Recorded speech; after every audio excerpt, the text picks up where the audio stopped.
There are many reasons we declutter. Do we feel stressed? Do we feel like we're not being productive? We need to downsize our homes. The aesthetic in our home isn't appealing. Financial reasons, emotional reasons, the list could go on forever. Lately, I felt like my calendar is so full of things from day to day that I need to get done. In this season of my life with my young daughter and a family that's growing and changing, I just feel like I need to slow down and I need to do a little bit of readjustment. Decluttering our homes is always a healthy thing, in my opinion, and recently I've been reading the book, The Gentle Art of the Swedish Death Clean. And honestly, though I am hopefully not close to the end of my days, I feel so connected to her words.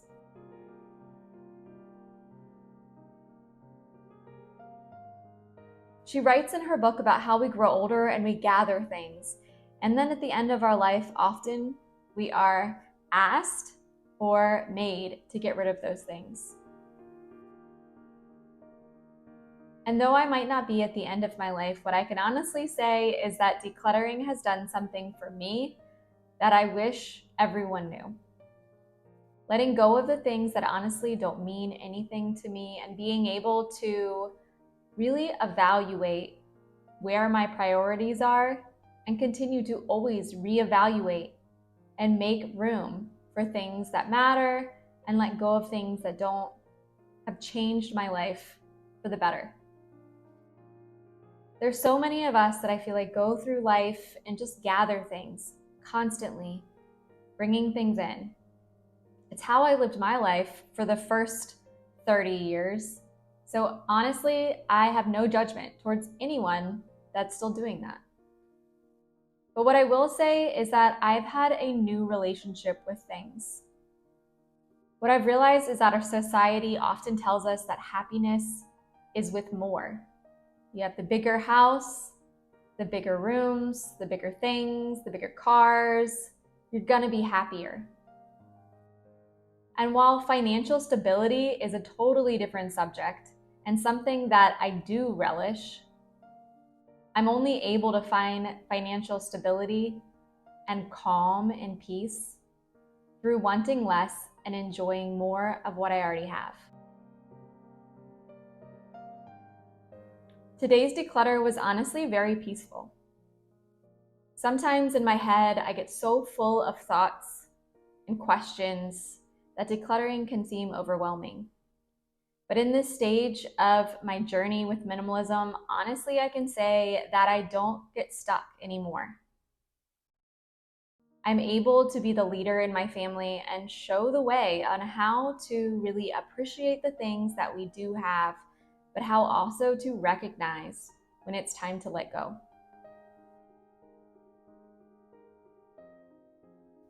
As someone who has felt so deeply the hurt of having to see somebody else let things go when they weren't ready, like when I watched my grandmother declutter her entire home when my grandfather had passed away, and how easily she let go of the possessions that didn't really matter. In the moment, it was painful. It was hard to watch somebody go through their entire life's possessions and get down to only a few rooms in an apartment. But through that, I've seen strength. But that strength doesn't come from owning tons of things and having every possession possible. That strength came from family, from support, from people that love her, people that showed up.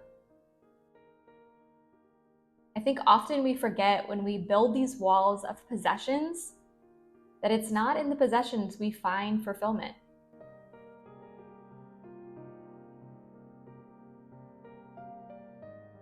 It's only in letting go that we can actually find contentment. I've been struggling with this concept lately. It's not like letting go is just something that comes naturally to me. We've recently looked at a house that's a lot smaller than the one we own now. And while both of us can admit there's many spaces in our house we don't use, the status is hard to walk away from.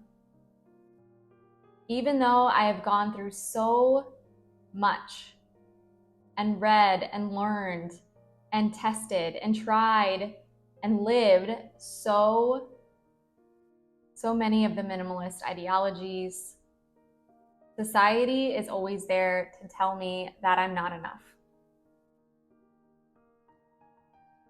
I think that through decluttering, I've really discovered and keep rediscovering that the more I let go, the more I am able to acknowledge and appreciate what I have.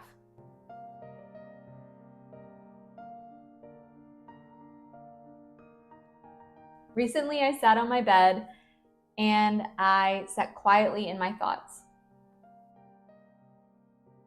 I'm not sure you could call it meditating, but what I did realize at the end of it is that there's a person inside of me that often I see as my younger self. And she didn't feel enough love. She didn't feel wanted enough. And she often didn't feel she was appreciated and loved just for who she was. And while I had some wonderful parents, what I will say is that society often tells us that all of those things are true. And it's only in sitting quietly that I found that they're not.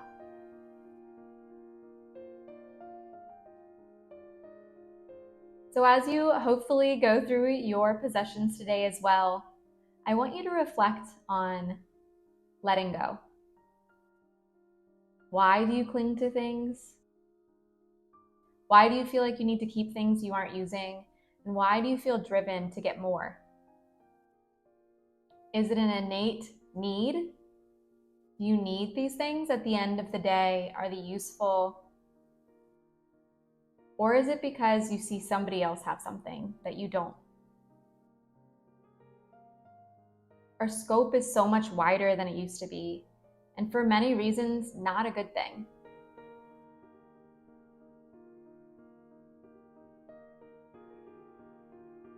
When we're able to so easily see people on social media seem like they have it all together, seem like they have everything we could ever want, we feel like we don't have enough. And it simply isn't true.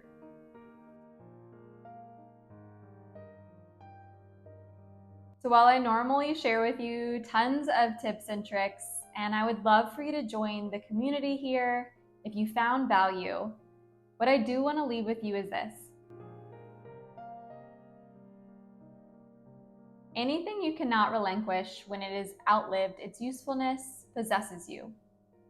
And in this materialistic age, a great many of us are possessed by our possessions. If you're holding on to something just in case, you're never going to be able to see that there's so much growing on the other side. People are created to be loved. Things are created to be used. The reason why the world is in chaos is because things are being loved and people are being used.